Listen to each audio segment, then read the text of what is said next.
You're tech savvy, you know how this whole thing works, but here's what not to do on a virtual interview. Hello, my name is Rich Goodman. I work for McDaniel College's Center for Experience and Opportunity. Did you know that the CEO does mock interviews? You can find that at ceo.mcdaniel.edu or at the link at the end of this video. All right, here we go. Do not use a common area. Find a separate space, all your own if you can, and smaller is better for sound quality. A closet's not ideal, but do what you gotta do.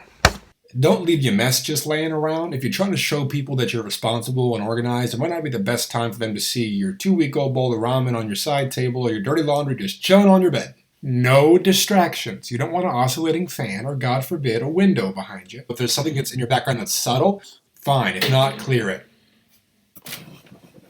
Distractions. You want you and your beautiful face to be the focus of this video, not the glare on your frame.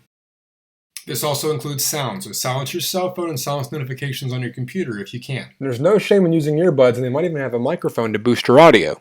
Don't forget lighting. If you're sitting in the dark, you look a little sketchy, and all that time that you spent on your hair and makeup is now useless. Also, know your skin tone. You can get washed out pretty easy if you look like me. Don't be too casual, and please avoid the temptation to do the waist up thing. If you have to get up for some reason, your interviewer just got a great view of whatever you're wearing or not wearing. And remember what I said about distractions. You want to pick something that's nice but won't steal all the attention from what you're trying to say. But if you dress up a little bit, you might just get a confidence boost, like you have something important for them to hear because you're wearing a tie. Don't skip testing your video. This is where you can find all the last minute things you need to change about your setting, your lighting, your sound, how strong is your signal. Are you familiar with the interface? You know where the mute button is. You know how to join a call. These are all very important things to test before your interview.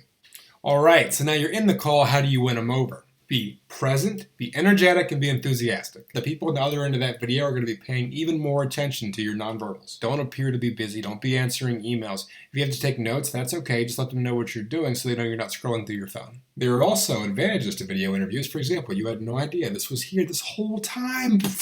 Use your space to your advantage. They have no idea what's on your screen. You can have all kinds of notes up. You can have a Word doc, your resume, Post-its all over the place. They can't see it. But try to look generally towards the camera. If your camera's up here, your screen's down here, you're looking down the entire time. I can't really see your eyes. I can't really hear you that well, so try to keep that in mind. Now for a few final general interview tips. Do your research. Make sure you know all about them, their mission, their vision, their goals, their new initiatives, their programs, their business model. Check their website, their social media, their job description, everything you can. This can help you to answer questions in ways which they can appreciate and understand as you relate it back to what they're already doing. This also shows initiative on your part and investment in their company that just might impress them, and you can use that information to ask more specific questions to them later. Which is my next point. Make sure you prepare more questions than they can possibly answer. Specific questions to their organization, not general questions like what are your top qualities on a candidate, because you should already know because you have them, right? The worst thing you can say when they ask you, do you have any questions, is no. Except maybe when do I start? That's pretty bad too. Last tip. Throughout your interview, be humble, be honest, and always have an upswing. Humbly and graciously talk about what you've accomplished. Compare these two statements. I was thankful to have the opportunity to employ a new sales strategy, which contributed to the overall increase in my division's quarterly sales by 18%. Versus, I was the best salesperson on that floor. People are always asking me, what's your secret? You're so good.